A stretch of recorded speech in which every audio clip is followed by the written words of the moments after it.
তোমার মতো কুড়ে লোক আমি বাপের জন্মে দেখিনি। একটু পরিশ্রম না করলে একটা বাচ্চা কাচ্চা হয়?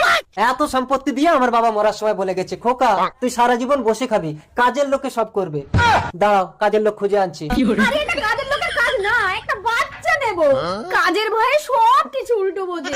কামিনী, কাজের লোক ব্যবস্থা করছি। এর নাম চটকে, সব কাজে পারদর্শী। চটপট চটকে দেবো। কি কাজ আছে একে বলো, আমি চুলটা কেটে আসি।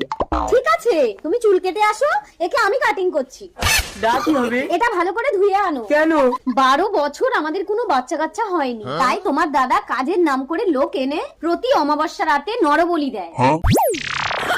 চটকে, কি হলো? চটকে কোথায়? আর বলো না, তোমার চটকেই দাঁটা চেয়েছিল, দিতে একটু দেরি হলো বলে রেগে বেরিয়ে গেল। কি বলছো? চটকে দা দাওনি? তা নিয়ে কি করবে তার ঠিক নেই। দেখি দাদা কোন দিকে গেল। ওই দিকে। চটকে এবার ফটকে যাবে।